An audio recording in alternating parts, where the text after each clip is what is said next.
Hi అండి అందరికీ good morning. ముందుగా నా ఛానల్ని విజిట్ చేసిన వాళ్ళు ప్లీజ్ సబ్స్క్రైబ్ చేసుకోండి, లైక్ చేయండి, అలానే షేర్ చేయండి. ఇలా మరిన్ని మంచి వంటల కోసం ప్లీజ్ కామెంట్ చేయండి. మీకు కావాల్సిన వంటను నేను చేసి చూపిస్తాను. మీకు అందరికీ భోగి శుభాకాంక్షలు. ఈరోజు నేను మీకు చేపల పులుసు ఎలా చేసుకోవాలో చూసుకుందాం. కట్టెల పొయ్యి పైన పల్లెటూరి స్టైల్లో ఇంట్లో ఉన్న ఇంగ్రీడియంట్స్తోనే ఎలా చేసుకోవాలో, ఎక్కువ హడావిడి పడకుండా అరే చేపల పులుసు కదా అది లేదు ఇది లేదు అనే మనకు ఎక్కువ ఇది లేకుండా ఎలా చేసుకోవాలో చూసుకుందామండి. ఈరోజు మనము ముందుగా ఒక బాండి తీసుకొని అందులో చేపలు వేసుకొని, పెద్ద సైజు గిన్నె తీసుకొని అందులో చేపలు వేసుకొని మంచిగా వాష్ చేసుకోండి. 2-3 టైమ్స్ మంచిగా వాష్ చేసుకోండి. అందులోనే కొంచెం ఉప్పు వేసి ఇంకా మంచిగా వాష్ చేసుకోండి. తర్వాత అందులో కాసంత ఉప్పు, తగినంత కారం, చాలినంత పసుపు, ఇంకా కొంచెం అల్లం వెల్లుల్లి పేస్ట్, అల్లం పేస్ట్ కొంచెం మనం అప్పుడే దంచి పెట్టుకున్న ఫ్రెష్ అల్లం పేస్ట్ అయితే ఇంకా చాలా బాగా కుదురుతుంది. అసలు టేస్ట్ వచ్చేది దానివల్లనే, కాబట్టి అది ఫ్రెష్ ఉంటే ఇంకా మంచిగా వస్తుంది. తర్వాత కొంచెం ధనియాల పొడి, నేను ధనియాల పొడి కూడా అప్పుడే మంచిగా వేయింపి అప్పుడే మిక్సీ పట్టుకొని పెట్టేసుకున్నానండి. తెల్ల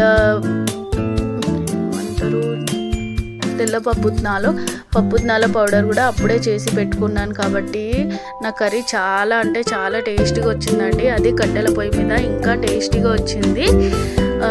పెట్టుకొని అంత కలుపునాక కొంచెం చింతపండు రసం వేసుకొని మంచిగా కలుపుకోవాలండి. ఒక 10 minutes పక్కన పెట్టుకోవాలి. అలానే 2 ఉల్లిగడ్డలు పొయ్యిలో పెట్టి కాల్చుకోవాలి. మంచిగా కాల్చినాక మిక్సీ పట్టి పక్కన పెట్టేసుకోవాలి. తర్వాత ఒక బాండి పెట్టి దాంట్లో కొంచెం మెంతులు వేసుకోవాలి. మెంతులు మంచిగా దోరగా వేగినాక అందులో మనం ముందుగా కలిపేసి పెట్టుకున్న చేపలను వేసి ఒక 2 నిమిషాలు అలా కలుపుకొని, ఎక్కువ కలుపుకోవద్దండి, చేప ముక్కలు విరిగిపోతాయి. అలా కలుపుకొని తర్వాత దాంట్లో కొంచెం అంతా రసం వేసుకోవాలి.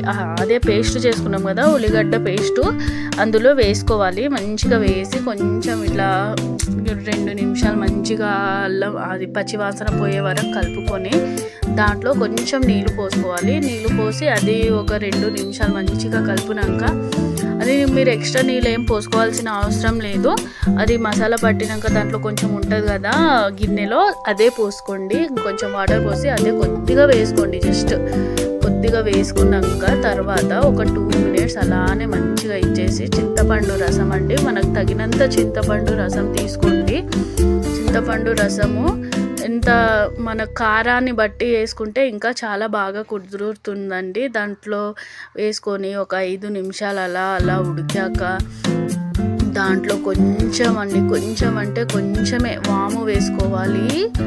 వాము వేసుకున్నాక ఒక దింపే ముందు వాము వేసుకోవాలి.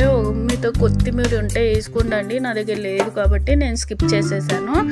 తర్వాత ఒక 2 minutes ఉంచేసి తీసేసుకోవాలండి, బయటికి కింద పెట్టేసుకోవాలి చేపల కూర. దాంతోపాటు కొంచెం అంతా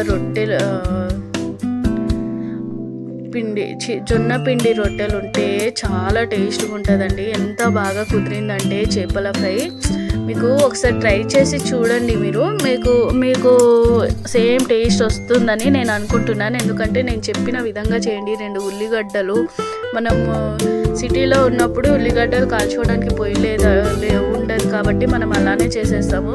కాకపోతే 2 గ్యాస్ పైన అట్లా పెట్టేసి కాల్చుకొని దంచి వేసుకోండి. ఎంతకైనా ఉల్లిగడ్డతోనే చాలా టేస్ట్ వస్తుంది. ఇది మా అత్తమ్మ స్టైల్, చాలా బాగా వస్తుంది. మీరు ఒకసారి ట్రై చేసి ఎలా వచ్చిందో నాకు కామెంట్ చేయండి. అందులో వాము కూడా తగ్గినంత వేసుకోండి. చాలా బాగా అసలు స్మెల్ అంతా దానివల్ల వస్తుంది, చాలా బాగుంటుందండి.